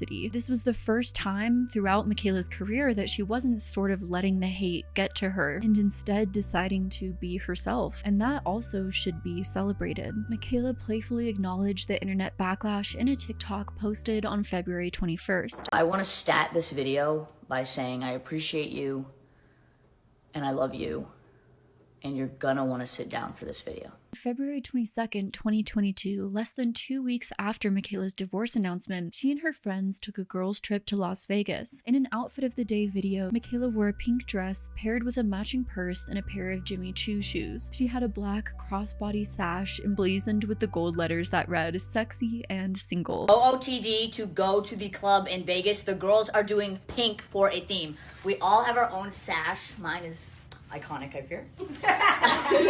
Mikayla continued to document her time in Las Vegas, from partying at the club and maybe having too much to drink,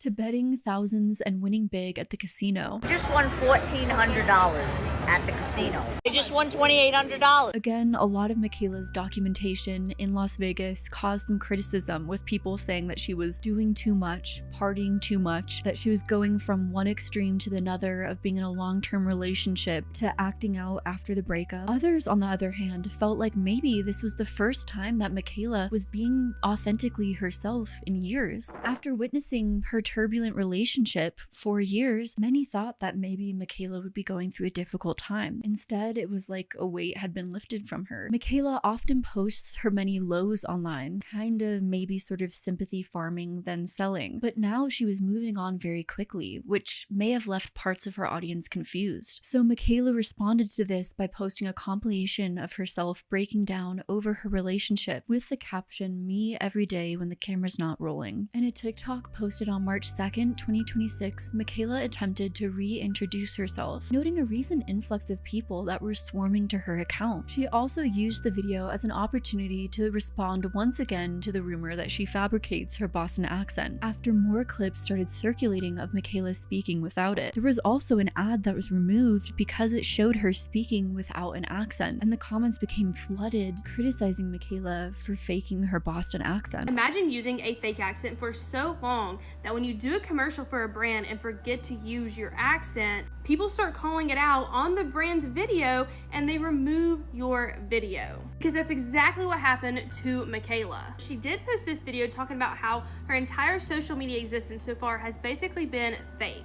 People are seemingly thinking that she also is admitting to her accent being fake as well, because she literally says everything has been fake to this point. I'm telling you firsthand right now that as someone who is a lasher influencer, everything you see online is fake. Everything. Mascara works for all lashes. Yes, seriously.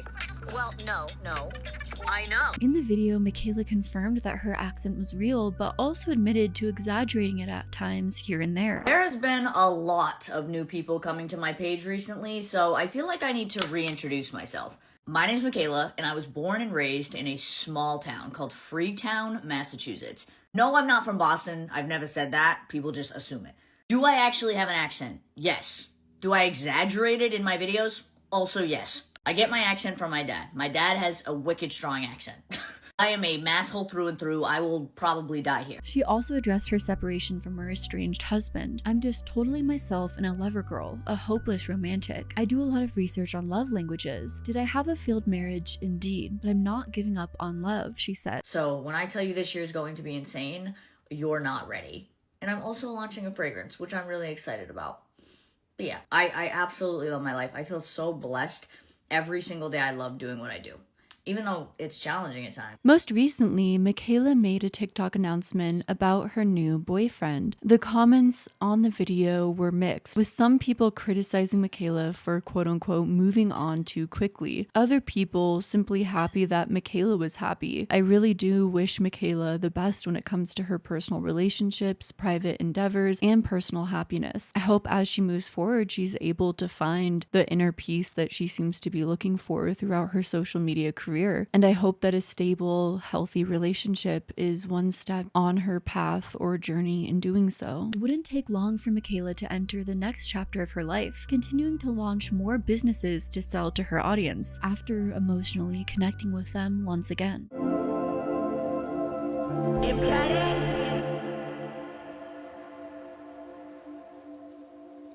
In March of 2026, Mikayla expanded her brand into new business territories, announcing that she would be releasing a fragrance called Only Sunshine. If you remember Mikayla's massive perfume collection, well, this is another perfume to add to that collection, I guess. A year ago, I was approached and asked if I wanted to create my own fragrance by Sniff.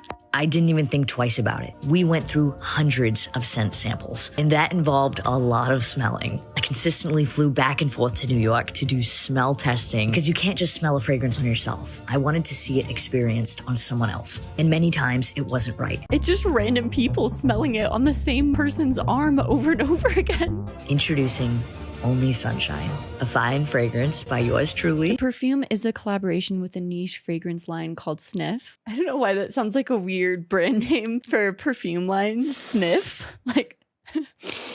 Sniff has sort of like a younger, youthful sort of branding approach to fragrance. And they approached Mikayla in 2025 to collaborate on a fragrance. Mikayla saying that she worked on this fragrance for an entire year. Mikayla says that it's been her dream to launch a fragrance, saying that Only Sunshine will be the fragrance of the summer. But it's not just any fragrance. This is a year's worth of love poured into a bottle to create the fragrance of the summer. There are a lot of fragrance reviewers on TikTok who talk about their favorite fragrances and recommendations. Was this just a new niche that Mikayla was trying to expand into to make money? Or did she have a genuine passion for it? She certainly had a lot of perfumes in her collection, but was that because simply brands sent them to her and it was another business opportunity? Or is it because she has a genuine passion? I mean, it could be both. This is summer in a bottle. I tested this fragrance for a year, wearing it all over. I knew I couldn't approve it unless I was getting dozens of compliments a day. This video was the first time that Mikayla turned her comments back on after the controversy surrounding her divorce. The first time that she turned her comments back on was to promote this perfume that she was selling to her audience who cared about the emotional fallout from her divorce. And the top comments were people being excited about the comments being back on, about her having grown. All of that is great, and I completely agree, but it also kind of feels like Mikayla strategically utilized that as a way to further the promotion of this product. It all feels a little bit strategic. Is that just me? Influencing has become a race to sell, sell, sell. Lost in the chaos is authenticity. Mikayla was a refreshing face in a sea of beauty influencers who lost their way, until she became the ultimate example of a beauty influencer sellout and became all about profit. The expectation for influencers nowadays is to share every high and low of their personal life online. And many have chosen to turn this personal exposure into profit by finding ways to exploit their own trauma and personal victories. But Mikayla Nogueira is an example. Oh my god, no. But Mikayla Nogueira is an example of how that might be unhealthy for everyone involved. And that's all for today's video. Thank you so much for watching if you made it all the way to the end. I have so many fun and interesting videos planned, so I hope to see you in the next one. Stay well until then. Bye!